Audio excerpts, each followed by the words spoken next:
Prime Minister, the Cabinet has agreed that forever, when it comes to the production and consumption of our food, the manufacturing and purchase of our goods, we're going to be following European Union rules. Now, when people voted for Brexit, they thought we would be making our own rules. So what will you say to those Brexit supporters who may say you've let them down? Well, first of all, the proposal that we've put on the table is a good proposal for Britain. It's a good proposal for people's jobs. It's a good proposal for our future. And what it does is it does create a UK-EU free trade area with a new customs arrangement. That enables us to protect jobs through no friction on the borders, but it also enables us to ensure we're maintaining standards. And Parliament will be able to make sure that no new changes will take place without Parliament giving its approval. But look, our manufacturers operate on the same basis of rules at the moment, and they've been very clear with us that they'll carry on doing that in the future, because if they want to export to the European Union, that's what they will need to do. What this does is it protects jobs, it protects livelihoods, it maintains our commitment, meets our commitment for Northern Ireland, and it's good for our future, because it also enables us to do trade deals around the rest of the world, increasing jobs here, increasing prosperity here. Nonetheless, the likes of Boris Johnson, Michael Gove, who were on the other side, of course, but they did tell the British people that if we left, we would have control over these rules and regulations. Now, you say rightly that Parliament will have the role of translating these rules and regulations into British law, but you also say, of course, if they fail to do that, the trade deal would be quite close to collapse. So actually Parliament doesn't have that sovereignty. Well, first of all, when people voted for Brexit, and I'm very clear, I will not let people down. We will deliver Brexit. We'll deliver the key elements of Brexit that people voted for, which was an end to free movement, absolutely clear. There will be an end to free movement. No jurisdiction of the European Court of Justice in the UK. There will be no jurisdiction of the European Court of Justice in the UK. We will stop sending those vast sums of money to the European Union every year. We'll come out of the Common Agricultural Policy. We'll come out of the Common Fisheries Policy. We will be taking control of our borders, our money and our laws. And this is a good deal for Britain. It's a good deal that ensures we're protecting jobs, that we can provide jobs in the future with our trade deals around the rest of the world, but also keep that good relationship with Europe that is good for our economy too. Now, I know you've pledged that we're going to be able to negotiate free trade deals with other countries, but that can't happen until the technology is in place to track goods that come into the UK.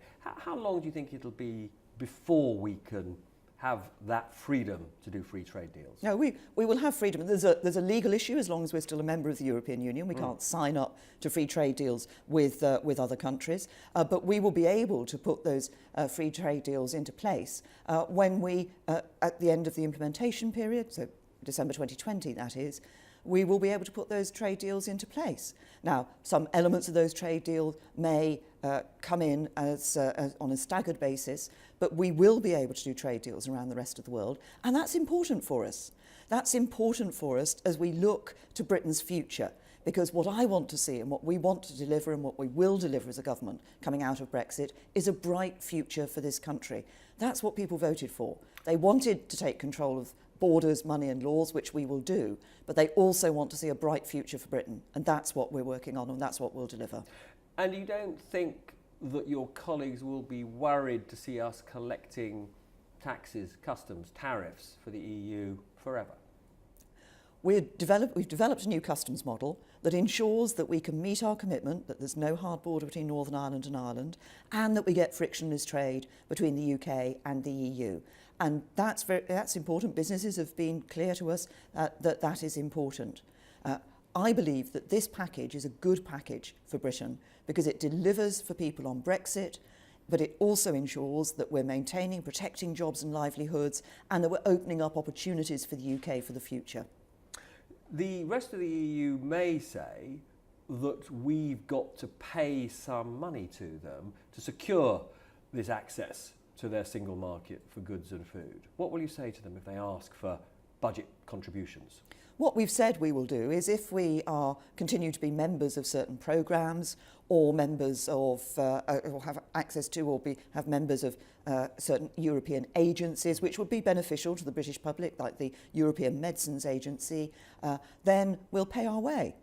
But Norway, for example, does have to make budget contributions as a member of the single market. We want to be more or less a member of the single market. Won't they ask the same of us as they ask of Norway? Well, first of all, we won't be members of the single market. What we will be doing is having a common rule book in certain areas to enable us to have this free trade area with the European Union. And Norway has a different relationship with the EU. We've been very clear that the sort of relationship that Norway has, the EEA relationship, is not one that we're looking for. Actually, Parliament itself voted against that very, very recently. So that message is clear. So what you've highlighted is actually something you've said all along, is that we're looking for something very different in terms of a relationship from the relationship that other countries have with the EU. Now, the chief negotiator, Michel Barnier, has signalled he's very doubtful that he wants Britain to have that relationship. Why do you think you will be able to get this deal? You've got it through your ministers. Why do you think you will get the EU to agree with you? This is a good deal for Britain, but I think it is also will be good for countries in the European Union as well. I've always said that a deal that's good for us will be good for the EU too. And as we look at the situation that the UK is in, we're a member of the EU, we've been a member for many years, we're leaving on the 29th of March 2019, but we start from a different position from other countries who've never been members of the EU. We've got a close relationship at the moment. Let's make sure that as we leave the EU, we're able to have a partnership with the European Union, the remaining countries there, that makes sense economically. We're also looking for a good security partnership. This is about cooperation for the future that is to our benefit, to the benefit of people here in the UK. Will you negotiate this directly yourself with your opposite numbers like Angela Merkel and Emmanuel Macron?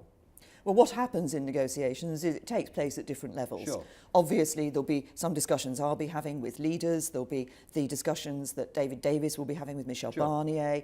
And then, of course, a lot of technical discussions take place behind that so that we make sure that we're all working to the deadline of October that the European Union themselves said was the appropriate point to have agreement on how we leave, the withdrawal agreement, but also sufficient detail on this future relationship that people can have confidence about what our future partnership will be. But you will be personally selling this to other government heads?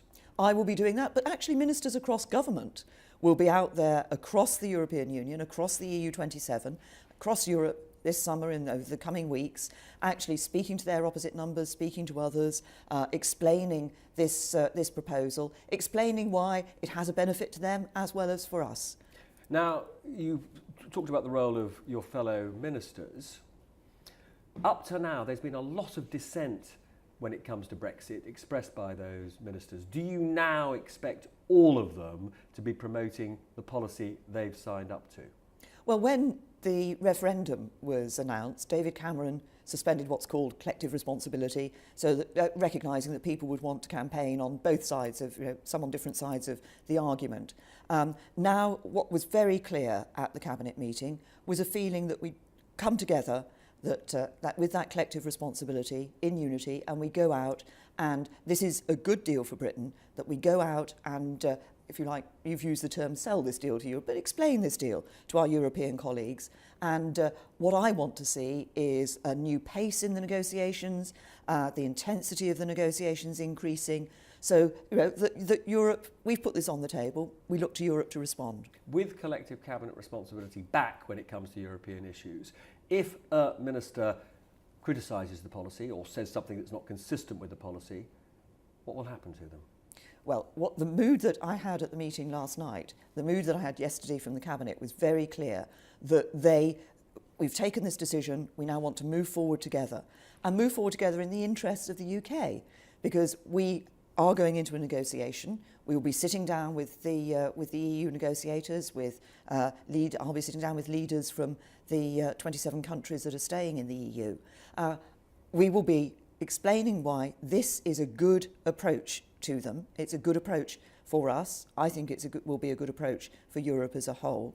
But we want to see Europe moving too. We want to see Europe responding to this and sitting down with us and taking this forward at a greater pace than we've seen previously. Now, I've been told that we're running out of time. I've got 2 very quick questions, if you'll indulge me, very quick. One, we don't yet know what the reaction of your backbench MPs is to this. If some of them are angry, if they put in those famous letters and there's a leadership challenge, how will you respond? Well, I think that this is that the package we've come to is a good package. I think it delivers on Brexit for the public, but it also is good for Britain's economy and for our future. I think there is a challenge at the moment, and that's a challenge to Europe. But you'll face down your critics in the party if they emerge. It's a challenge. The challenge is to the European Union to sit down with us and let's move these negotiations on at a greater pace. And finally, England match today. If England make it to the final, won't you go to Russia to represent Britain?